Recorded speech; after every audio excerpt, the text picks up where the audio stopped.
আমি বুখারী খুলে দেখলাম আমরা ইয়া রাসূলুল্লাহ বললে আমার ভাই কেন বিরোধিতা করে, আমরা মিলাদুন নবী করলে আমার ভাই কেন বিরোধিতা করে, আমরা নারায়ে রিসালাত বললে আমার ভাই কেন বিরোধিতা করে। আমি এটা জানার জন্য বুখারীতে ঢুকলাম, বুখারী খুলতে লাগলাম। সাহাবায়ে কেরাম নবীকে কি মনে করেছে, হঠাৎ করে হাদিস চোখের সামনে পড়ে গেল। হযরতে উরওয়া রাদিয়াল্লাহু তাআলা উনি বলতে লাগলেন, আমি নন মুসলিম ছিলাম, আমি অমুসলিম ছিলাম, কিন্তু সাহাবায়ে কেরাম মদিনার আনসার আমার নবীকে যে তাজিম করেছে, ওই তাজিম যখন আমি দেখেছি, ওই সম্মান যখন আমি দেখেছি, আমি অমুসলিম থাকতে পারি নাই, আমি মুসলমান হয়ে গেছি। এখন প্রশ্ন হচ্ছে তাজিমটা কি ছিল? হযরতে উরওয়া বলে কামলিওয়ালা নবী বসে আছে, চতুর্দিকে সাহাবায়ে কেরাম চোখ দিয়ে নবীর দিকে তাকিয়ে আছে। ফারাআইতু নাযারতু বিআইনি, সে কানে শুনলে বলতাম মিথ্যা শুনেছি, কানে নয় চোখে দেখেছি। আই উরওয়া কি দেখলেন? সে মা তানাখামা রাসূলুল্লাহি সাল্লাল্লাহু আলাইহি ওয়াসাল্লাম নুখামাতান, দেখলাম আল্লাহর নবীজি তুতু মোবারক নিক্ষেপ করলেন। আমিও তুতু ফেলি, আপনিও তুতু ফেলেন, কিন্তু জীবনে কখনো ভুলেও কেউ হাত দিয়ে ধরবে না। কারো হাতে যদি পড়ে যায় সে বিশ্রী মনে করে হ্যান্ড ওয়াশ করবে, কিন্তু হযরতে উরওয়া বলে মদিনার মুসলমান নবীকে পেয়ে নবীর তুতু মোবারক মাটিতে পড়তে দেয় নাই, হাত বিছিয়ে দিয়েছে নবীর তুতু মোবারক নেওয়ার জন্য। আপনি কোন জায়গায় আছেন? হাতে নিল রসুলের তুতু মোবারক, তো নিয়ে ধুয়ে ফেলার তো কথা, হ্যান্ড ওয়াশ করার তো কথা। উরওয়া বলেন না না, ওরা নবীজির তুতু হাতে নিয়ে ধরে নাই, হ্যান্ড ওয়াশ করে নাই। ফাদাল্লাকা, আমি নিজের চোখে দেখেছি ওই তুতু মোবারক নিয়া মুখে আর বুকে মালিশ করে দিয়েছে। আপনি কোথায়? আমরা তো নবীজির তুতু মোবারক হাতে নিতে পারি নাই, আমরা তো নিজের মুখে মালিশ করতে পারি নাই, আমরা তো নিজের বুকে মালিশ করতে পারি নাই। শুধুমাত্র ইয়া রাসূলুল্লাহ বলেছি, তাতেই আমি বেদাতি হয়ে গেছি। শুধুমাত্র নবীকে দাঁড়ায়া সালাম দিয়েছি, তাতেই আমাদের বন্ধু ফতোয়া দিয়েছে। তারা কি ওই বুখারীর হাদিসটা পড়ে নাই? হযরতে উরওয়া বলে রসুল ওযু করতে লাগলেন, কানু ইয়াক্তাতিলুনা, নবীজির সাহাবায়ে কেরাম আজকে আপনারা ভিড় করছেন আল্লামা গিয়াসউদ্দিন তাহেরীর মাহফিল শোনার জন্য। আর মদিনার মানুষ মাহফিল শুনতে যায় নাই, মদিনার মানুষ নবীর কুড়ির পানি দিয়েছে। আহলে সুন্নাত ওয়াল জামাত এই কথার প্রমাণ দেওয়ার জন্য এই সম্মেলনের আয়োজন করেছে। এই জমিন কোন গুস্তাখে রাসূলের জমিন নয়, এই জমিন কোন নবী বিদ্বেষীর জমিন নয়, এই জমিন শাহজালাল শাহপরান 300 বারে আউলিয়া নবী প্রেমিকদের জমিন। এই জমিনে নবী বিদ্বেষী মাথা তুলে কথা বলবে আর শাহজালালের উত্তরসূরি চোখ থাকবে, তা কখনো হতেই পারে না। তাই আজকের মাহফিল কুমিল্লার জনসাধারণকে এই মেসেজ দিয়েছে, এই কুমিল্লার জমিন এটা হুসাইনীদের জমিন। কিনা এখন সামনের দিকে যায়। আমরা মুসলিম, মুসলমানদের কিছু গাইডলাইন আছে। আমাদের গাইডলাইনের নাম আল কোরআন। আমরা মুসলমান, বিদ্বেষ চাই না, আমরা মুসলমান গ্রুপিং চাই না, আমরা মুসলমান মতবিরোধ চাই না। কারণ আমার আল্লাহ আমাদেরকে ঘোষণা করেছেন ওয়াতাসিমু বিহাবিলিল্লাহি জামিআ। এই বান্দা তোমরা যদি মুসলিম হও, তোমাদের পরিচয় ধর্মের নাম যদি ইসলাম হয়, তোমরা পৃথক হইও না, দলাদলি করিও না, উপদল বানাইও না। ওয়াতাসিমু বিহাবিলিল্লাহি জামিআ, তোমরা সবাই আল্লাহর রশিকে শক্ত করে ধরে ঐক্যবদ্ধ হয়ে যাও, কারণ তোমাদের অনৈক্য এই ইসলামের পরাজয় বয়ে আনবে। আমরা মুসলমান ঐক্য চাই না অনৈক্য চাই? এই ঐক্যের জন্য আল্লাহর গাইডলাইন ওয়াতাসিমু বিহাবিলিল্লাহ, আল্লাহর রশি ধরতে হবে। আমার বক্তব্যের নাম ইসলাম নয়, অমুকের লেকচারের নাম ইসলাম নয়। আল্লাহ বলে যদি তুমি মুসলিম হও, তোমাকে আল্লাহর রশি শক্ত করে ধরে ঐক্য হতেই হবে। এখন আল্লাহর রশি এটা কুমিল্লায় পাওয়া যায় নাই, আল্লাহর রশি এটা বাংলাদেশে পাওয়া যায় নাই, আল্লাহর রশি এটা মিশরে পাওয়া যায় নাই, আল্লাহর রশি এটা আমেরিকায় পাওয়া যায় নাই। এখন আমাদের জিজ্ঞাসা, মাওলা কোন রশি ধরলে আমরা এক হব, কোন রশি মানলে আমরা এক হব? আমাদেরকে আমার নবী জানায়া দিলেন, ও উম্মত, চারটার কথায় ইসলাম মানিও না। আমি কোরআন নিয়ে এসেছি, আমি কোরআন রহমানের দরবার থেকে শিখেছি, আমার সাহাবী আমি নবী থেকে শিখেছে। তাহলে কোন জিনিসটা ধরলে মুসলিম ঐক্য হবে? আমার কথা নয়, আমার বাবার কথা নয়, কোনো মোল্লা মুন্সির কথা নয়, আমার নবীর ডাইরেক্ট ছাত্র হযরতে আব্দুল্লাহ ইবনে আব্বাস রাদিয়াল্লাহু তাআলা আনহুমা ডাক দিয়ে বলে, ও নবীর উম্মত শোনো, আল্লাহ বলেছে মুসলিম ঐক্য থাকতে কোন প্রকার অনৈক্য আনা যাবে না, সেই জন্য আল্লাহর রশি ধরতে হবে। এখন আমরা জিজ্ঞেস করলাম, আই আব্দুল্লাহ ইবনে আব্বাস রাদিয়াল্লাহু তাআলা আনহুমা, আল্লাহর রশি কোন জায়গায় গেলে পাবো? তিনি বললেন, হাবলুল্লাহ আই ওয়া হুয়া রাসূলুল্লাহ সাল্লাল্লাহু আলাইহি ওয়াসাল্লাম। আব্দুল্লাহ ইবনে আব্বাস রাদিয়াল্লাহু তাআলা আনহুমা বলে, যেই রশি ধরলে মুসলিম উম্মাহ ঐক্য থাকবে, সেই রশির নাম রাহমাতুল লিল আলামিন। আমরা নবী চাই কি চাই না?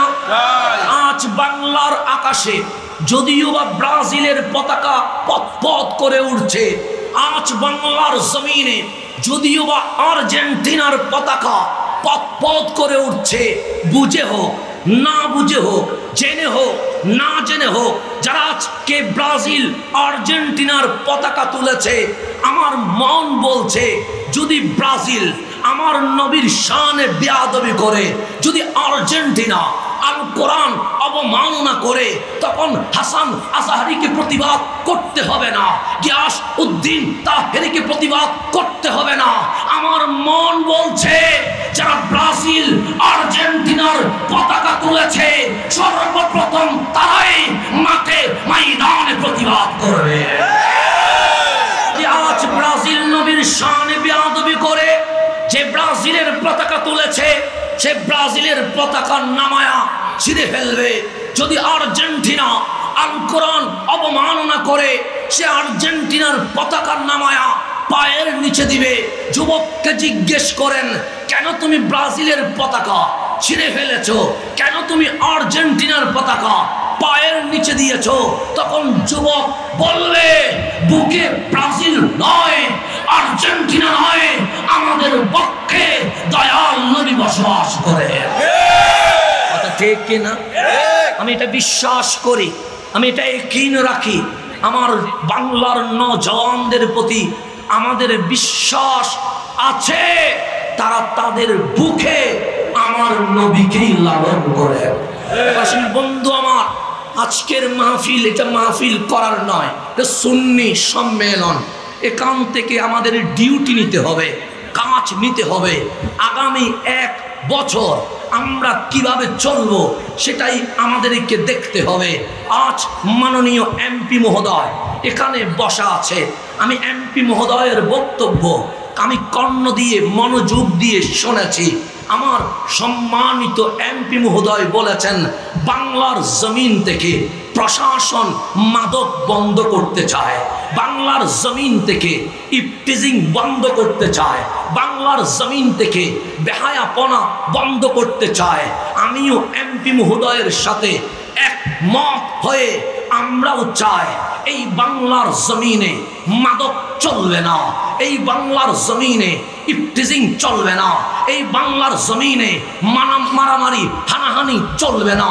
কিন্তু বাস্তব প্র্যাকটিক্যাল অবস্থা যদি তাকায়, সরকার বলেছেন ইয়াবা বন্ধ করো, যার কাছে ইয়াবা পাওয়া যাবে 6 মাসের জেল দাও, কিন্তু ইয়াবা কমে নাই। সরকার টেনশনে পড়ে গেল, বললেন 2 বছরের জেল বাড়াও, তাহলে হয়তোবা ইয়াবা কমে আসবে। কিন্তু 2 বছরের জেলের আইন করলো, কিন্তু ইয়াবা বন্ধ হয় নাই।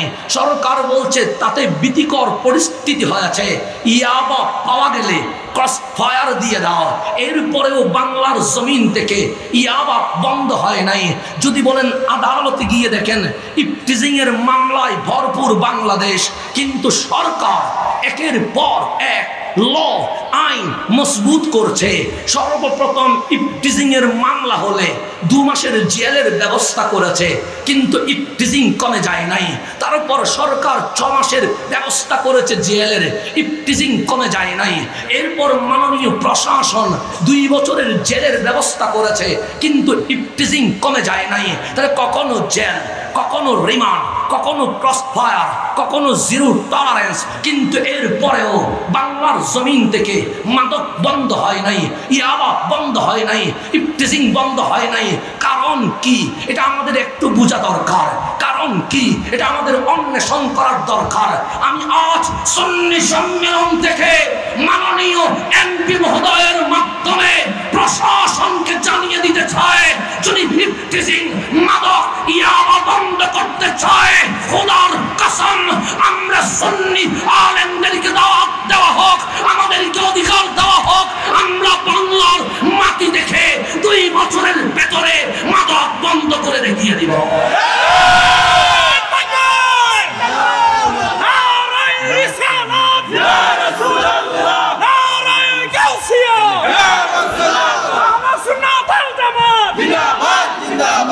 আমাদেরকে 2 বছরের দায়িত্ব দেওয়া হোক, আমরা বাংলার জমিন থেকে ইয়াবা বন্ধ করে দিব, ইফটিজিং বন্ধ করে দিব, মাদক বন্ধ করে দিব।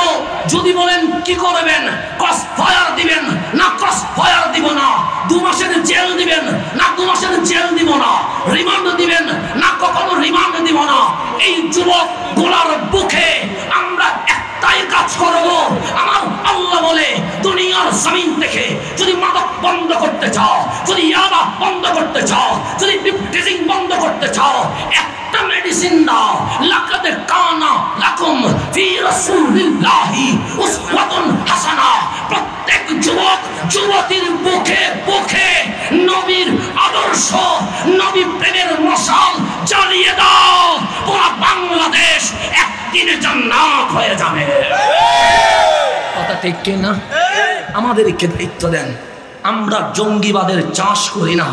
আমাদেরকে দায়িত্ব দেন, আমরা উগ্রবাদের চাষ করি না।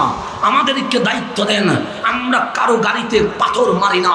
আমাদেরকে দায়িত্ব দেন, আমরা কারো গর্দান নেই না। আপনারা দেখেছেন কারবালায় কেউ গর্দান দিয়েছে আর কেউ গর্দান নিয়েছে। কেউ গর্দান দিয়েছে আর কেউ গর্দান নিয়েছে। তার ধারাবাহিকতায় বাংলার জমিনে আল্লামা ফারুকী গর্দান দিয়েছে, খুনিরা গর্দান নিয়েছে।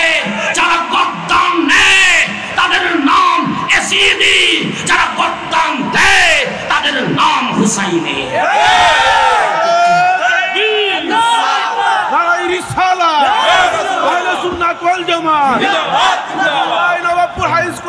সুন্নি মহাসম্মেলন আধারি সাহেব এগিয়ে চলো। তাহলে বন্ধু আমার, একটা মেডিসিন দিতে হবে, ওই মেডিসিনের নাম নবীর প্রেম। ঠিক, আজ নবীর ব্যাপারে বাংলায় বেয়াদবি হয়, কিন্তু প্রতিবাদ করা হয় না। আমার আল্লাহ বলছেন আল্লাযীনা ইউযুনাল্লাহ ওয়া রাসূলাহু লানাহুমুল্লাহ ফিদ দুনিয়া ওয়াল আখিরাহ। শুনে রাখ, শুনে রাখ, যারা এই জমিনে আল্লাহকে কষ্ট দেয় এবং আল্লাহর রসুলকে কষ্ট দেয়, আল্লাহ বলে ও নবী বিদ্বেষী, ভালো করে শুনে রাখ, যদি এই জমিনের টাকার কারণে, সম্পদের কারণে, স্বর্ণের কারণে, তেলের কারণে, ক্ষমতার কারণে নবী বিদ্বেষীদের উচিত জবাব না দেওয়া হয়, আল্লাহ বলে আমি একাই যথেষ্ট নবী বিদ্বেষীদের বিরুদ্ধে। কে বলেছে? আল্লাহ বলেছে ইন্নাল্লাযীনা ইউযুনাল্লাহ ওয়া রাসূলাহু। আল্লাহ বলেছে যারা আল্লাহ এবং রাসূলকে কষ্ট দেয়, আল্লাহ বলে শোনেরা লাআনাহুমুল্লাহ ফিদ দুনিয়া ওয়াল আখিরা। শোনেরা ভালো করে, তোরা যদি প্রতিবাদ না করিস, হাসান আজহারি প্রতিবাদ না করলে কিছু আসে যায় না, গিয়াসউদ্দিন তাহেরি প্রতিবাদ না করলে কিছু আসে যায় না, আল্লামা আবুল কাসেম ফজলুল হক আল কাদরি প্রতিবাদ না করলে কিছু আসে যায় না, আল্লামা উসমান গনি সালেহি প্রতিবাদ না করলে কিছুই আসে যায় না। কারণ বেয়াদবে রাসূলের বিরুদ্ধে যুদ্ধ ঘোষণা করেছে আমার আল্লাহ। আজ সুন্নি সম্মেলন থেকে একটা মেসেজ নিয়ে যান, আল্লাহ যেই দিকে অবশ্যই বান্দাকে সেই দিকেই থাকতে হবে। কথা ঠিক কিনা? এখন আসুন আজ একটা কথা বলে যায়, নবীর প্রেমেই হচ্ছে মূল। যদি বলেন কেন, আপনি একটু গভীরভাবে খেয়াল করবেন। আমার নবীর পিছনে মুসল্লি তো অনেকেই ছিল, আমার নবীর পিছনে জিহাদকারী তো অনেকেই ছিল, আমার নবীর পিছনে মুসলিম নামধারী তো অনেকেই ছিল, কিন্তু সবাই জান্নাতের সার্টিফিকেট পায় নাই। এক আবু বকর নবীর পিছনে সিদ্দিক আকবর হইয়া জান্নাতুল ফেরদাউস পেয়ে গেছে। কথা ঠিক কিনা?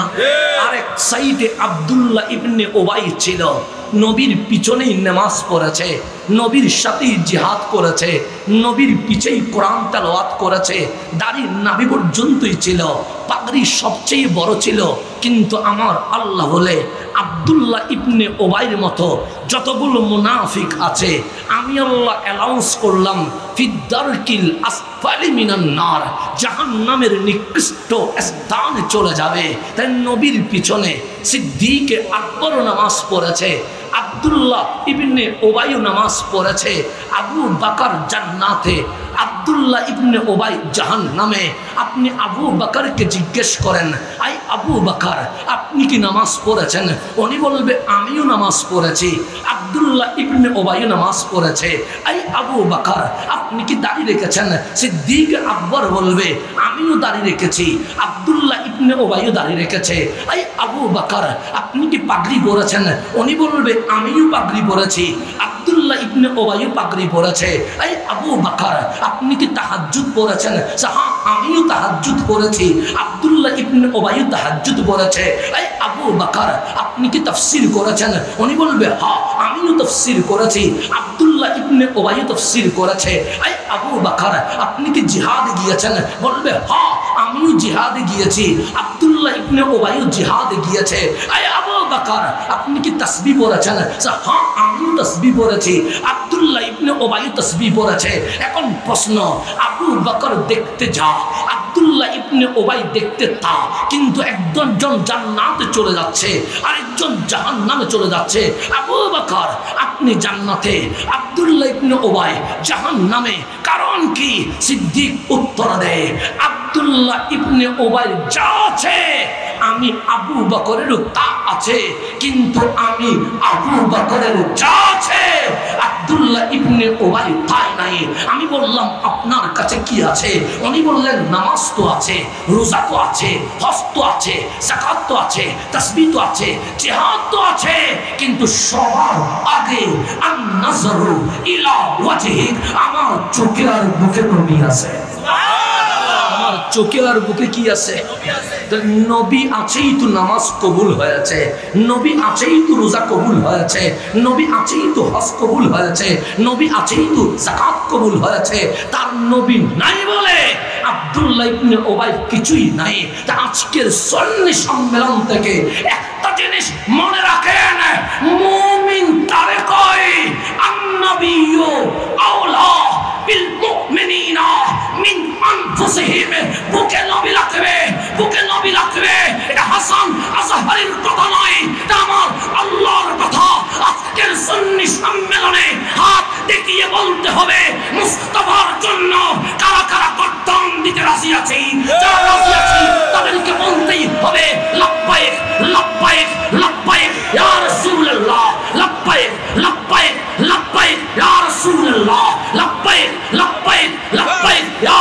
রাসূলুল্লাহ, হাত নামায়া দেন।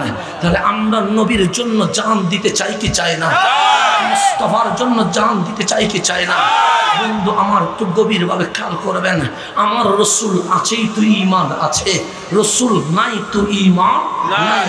সুন্নি সম্মেলন থেকে এটাই মেনে নেন, নবীকে রাখতে জানলেই ঈমান থাকে, নবীকে রাখতে না জানলে কখনো ঈমান থাকে না। এটাই হচ্ছে মূল মেসেজ। সেই জন্য আমরা নবীর শানে বেয়াদবি করতে পারি না, আমরা নবীকে আমাদের কাতারে নামাইতে পারি না। কেমনে নামাবেন বন্ধু? আমরা যা করি তা তো সামান্য, কখনো নবীর দাঁড়াইয়া সালাম দেই, এতটুকুই তো করি। কখনো বুক ভরা ভালোবাসা নিয়ে ইয়া রাসূলুল্লাহ তো বলি, এতটুকুই তো করি।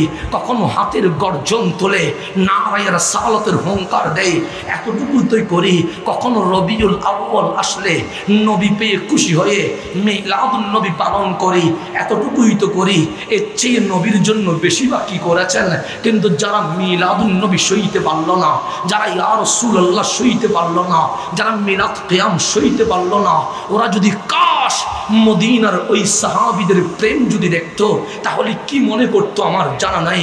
আমি বুখারী খুলে দেখলাম, আমরা ইয়া রাসূলুল্লাহ বললে আমার ভাই কেন বিরোধিতা করে, আমরা মিলাদুন নবী করলে আমার ভাই কেন বিরোধিতা করে, আমরা নারায়ে রিসালাত বললে আমার ভাই কেন বিরোধিতা করে।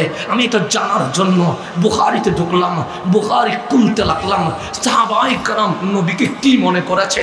হঠাৎ করে হাদিস চোখের সামনে পড়ে গেল, হযরতে উরওয়া রাদিয়াল্লাহু তাআলা আন উনি বলতে লাগলেন, আমি নন মুসলিম ছিলাম, আমি অমুসলিম ছিলাম, কিন্তু সাহাবায়ে কেরাম মদিনার আনসার আমার নবীকে যে তাজিম করেছে, ওই তাজিম যখন আমি দেখেছি, ওই সম্মান যখন আমি দেখেছি, আমি অমুসলিম থাকতে পারি নাই, আমি মুসলমান হয়ে গেছি।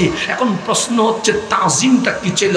হযরতে উরওয়া বলে, কামলিওয়ালা নবী বসে আছে, চতুর্দিকে সাহাবায়ে কেরাম চোখ দিয়ে নবীর দিকে তাকিয়ে আছে।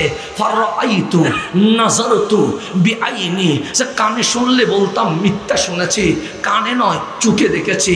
আই উরওয়া কি দেখলেন? সে মা তানাখামা রাসূলুল্লাহি সাল্লাল্লাহু আলাইহি ওয়াসাল্লাম নুখামাতান, দেখলাম আল্লাহর নবীজি তুতু মোবারক নিক্ষেপ করলেন।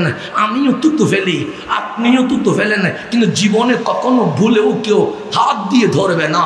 কারো হাতে যদি পড়ে যায় সে বিশ্রী মনে করে হ্যান্ড ওয়াশ করবে, কিন্তু হযরতে উরওয়া বলে মদিনার মুসলমান নবীকে পেয়ে নবীর তুতু মোবারক মাটিতে পড়তে দেয় নাই, হাত বিছিয়ে দিয়েছে নবীর তুতু মোবারক নেওয়ার জন্য। আপনি কোন জায়গায় আছেন? হাতে নিল রসুলের তুতু মোবারক, তো নিয়ে ধুয়ে ফেলার তো কথা, হ্যান্ড ওয়াশ করার তো কথা। উরওয়া বলেন না না, ওরা নবীজির তুতু হাতে নিয়ে ধরে নাই, হ্যান্ড ওয়াশ করে নাই।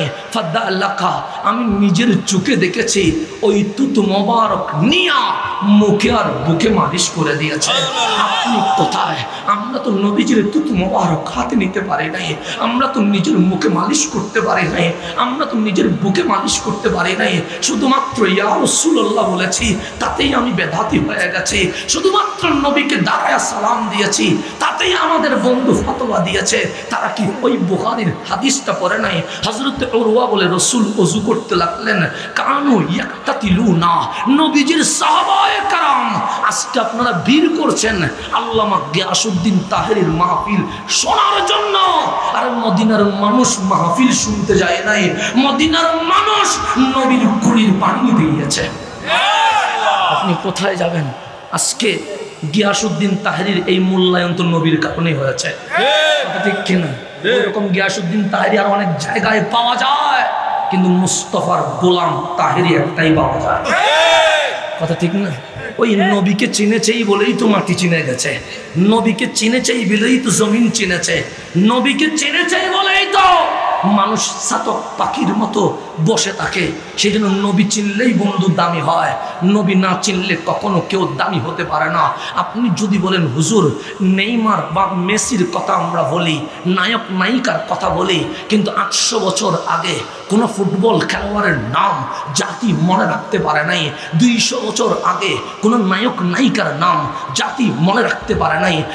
100 বছর আগে কোন রাষ্ট্রপতির নাম জাতি মনে রাখতে পারে নাই। 30 বছর আগের তথ্যমন্ত্রী শিক্ষামন্ত্রীর নাম জাতি মনে রাখতে পারে নাই। কিন্তু ওই বাগদাদের কোন আব্দুল কাদের জিলানী মুস্তাফার প্রেমে পড়ে গেছে। ওই আব্দুল কাদের জিলানীকে এখনো বিশ্ব স্মরণ করছে। চিস্তি আজমেরি মুস্তাফা চিনে গেছে। ওই মাইনুদ্দিনকে বিশ্ব এখনো স্মরণ করছে। ওই সিলেটের শাহজালাল মুস্তাফা চিনে গেছে। কথাই চলে গেছে আজ থেকে 600-700 বছর আগে, মানুষ এখনো মনে রেখে দিয়েছে। বন্ধু আমার, যে নবীর হয়ে যায় সে তো আল্লাহর হয়ে যায়। যে আল্লাহর হয়ে যায় তার রাষ্ট্রপতি হওয়া লাগে না, তার ক্ষমতাবান হওয়া লাগে না, তার কোন নেতৃত্বে যাওয়া লাগে না। নবীর গোলামদের নাম আমার মাওলা নিজেই প্রচার করতে থাকে। নবীর হয়ে যান বন্ধু। সাহাবায়ে কেরাম ইয়াকতাতিলুনা, নবীর ওযুর পানি নেওয়ার জন্য প্রতিযোগিতা করছে।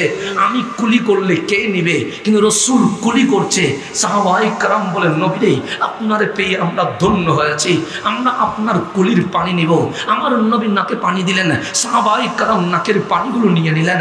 আমার নবী কদম মোবারক দ্রুত করলেন, সাহাবায়ে কেরাম নিয়ে নিলেন। হযরতে উরওয়া বলছে, যারা সামনে ছিল ওরা নবীর ওযুর পানি মুখে বুকে পিঠে লাগাইলো, কিন্তু যারা দূরে ছিল ওরা তো পায় নাই। তো ওরা যারা পায় নাই ওদের কি হয়েছে, যে যারা পায় নাই ওরা সামনের দিকে এসে যারা পেয়েছে তাদের পিঠে মুখে বুকে চুমু দিয়া বলে, তুমি তো ধন্য হয়েছ, নবীর ওযুর পানি পেয়েছো। আমি যেহেতু পাই নাই, তোমার সোনা দিয়া নবীর ওযুর পানিটা একটু বরকত নিতে চায়। কোথায় আছেন বন্ধু, কোথায় আছেন বন্ধু? আজ নবী নিয়ে ফতোয়া, আজ রাসূল নিয়ে ফতোয়া। ফতোয়াবাজি করিও না। সাহাবায়ে কেরাম আমাদেরকে নবীর তাজিম শিখিয়ে দিয়ে গেছে।